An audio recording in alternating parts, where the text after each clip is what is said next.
The way you can do this is in the old days when somebody had an exceptional political clout. There was a senator from Louisiana, Russell Long, who was chairman of the Senate Finance Committee, so probably one of the most powerful senators, and he was running for re-election. I saw this TV spot where he was reminding people in Louisiana what he had done for the state. And he said, well, I remember the day I got the funding for the Tuckabee River Dam for the people of Louisiana. I guess it was like 98% federally funded. So President Kennedy called me to the White House and said, Senator, I called you here to talk with you about my nuclear test ban treaty. I said, well, Mr. President, I'm here to talk with you about the Tuckabee River Dam for the people of Louisiana. And President Kennedy said to me, well, Senator, what on earth does the Tuckabee River Dam have to do with my nuclear test ban treaty? And I said, well, Mr. President, the way I look at it is like this. There are 7 members of my committee who are for your treaty, there are 7 members opposed, and there's me. So I say the Tuckabee River Dam has a lot to do with your nuclear test ban treaty. Well, those days have passed. So I think we're not going to be that fortunate. Governor, I've got Alan from Dayton.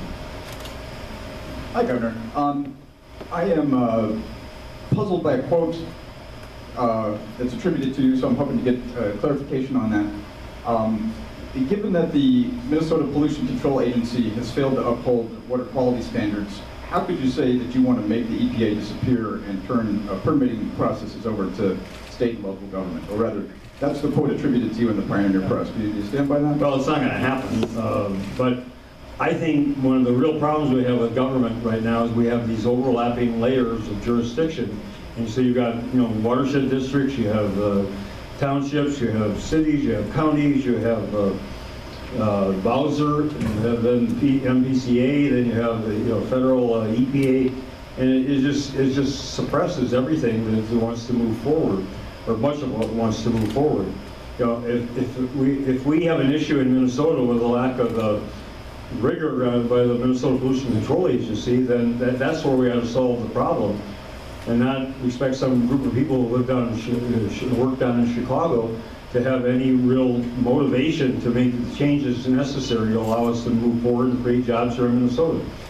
And the rationale back in the 70s when a lot of this was put in place was that certain states, southern states, didn't have the same commitment. Well, I think that time has passed. There may be states in the south that don't, there may be states in the west, there may be states in the north, but again, I think we have the wherewithal to deal with that. I certainly have the federal government through Department of Justice or whatever have the ability to intervene when there's really serious negligence on the part of a state. But I just think as a matter of making things a lot more efficient, that's a layer that I think is one too many. And based on my experience as governor, and no disrespect to EPA or to the Chicago office, but it's just it's very, very hard to get any attention, to get anything moving. Same thing with the Army Corps of Engineers, where we had these meetings on Asian carp, and they're like, well, if you get the revised application in, well, then we'll look at it within 6 months, maybe. I mean, we're in an urgent situation, and it's just not their job to be responsive to Minnesota the way our state agencies. If you have evidence or belief that Minnesota Pollution Control Agency now is not fulfilling its responsibilities, I'd appreciate you letting me know. I'll give you my home phone number, and you can write it down. Write it down. You've got to take 651-201-3468. 651-201-3468. I live in one with 3 German Shepherds, and they don't know how to answer the phones. You get security, you get me, and I welcome calls on bring to my attention anything that you want me to be aware of.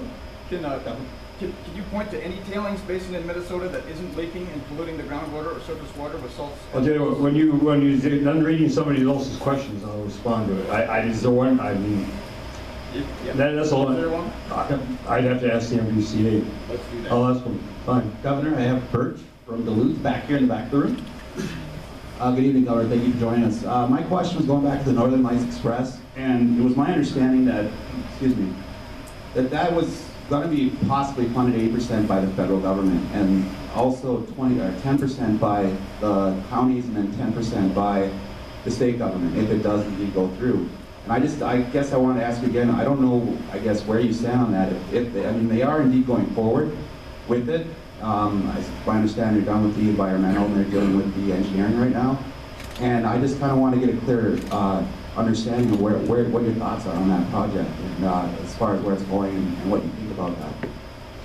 Well, there are a number of projects that relate to the bonding bill I just described, where 750 million will be the cap on what I will be able to propose, or we have probably about $2.5 billion right now of projects that are important to Minnesota and important to various people throughout Minnesota and the like. So we don't have enough capability ourselves as the state to do everything that really should be done.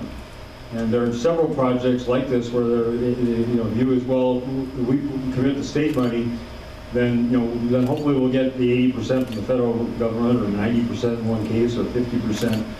And there just isn't enough assurance of that. There's not enough money in the federal till for these purposes to make it very likely, even plausible, that we're going to get that support. I talked with the former Secretary of Transportation, Secretary LaHood, and I mean, whatever otherwise, if the federal government can plunk down to 80%, or if we have a firm commitment from them to provide that money, then that changes the equation. Certainly 10% is a reasonable amount, but for us to commit 10% and exclude other projects that are ready to go and put people to work right away, and then wait around for an indefinite period of time to find out what the federal government might or might not do, it just is not a good prudent decision in my view.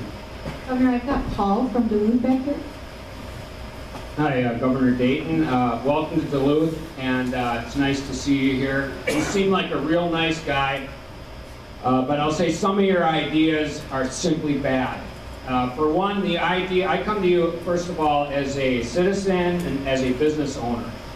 The idea of a minimum wage where wages are indexed is absolutely ridiculous. It will not work, it will hurt our economy, and it will hurt the poor. See, I like to advocate for the poor here tonight because one of the problems that the poor have is starting a business. You have to understand there's so many regulations on starting a business that you could never imagine it. You can't start, like Hewlett-Packard started in a garage. I don't know if you're aware of that, but you can't start a business in your garage. It's a zoning violation. You have to have indoor plumbing, and if you hire an employee, watch out. You can't pay your friend to help you work. Another thing, try to truck your product down the road, and watch what happens. The DOT will pull you off the road, force you into an inspection, and to get your proper licensing to go into Wisconsin or Minnesota, because you don't have a reciprocity agreement on trucking, which you should establish immediately. You have to get a landline phone in order to get a license to drive a truck. A lot of people don't even, small businesses especially, don't carry a landline phone. I've been using a cell phone since 1995. And another thing about you want to tax the wealthy. Okay, have you thought maybe we've already paid our fair share? I mean, why don't you just take that idea and put it aside, because it's a bad idea. It's not going to be fair.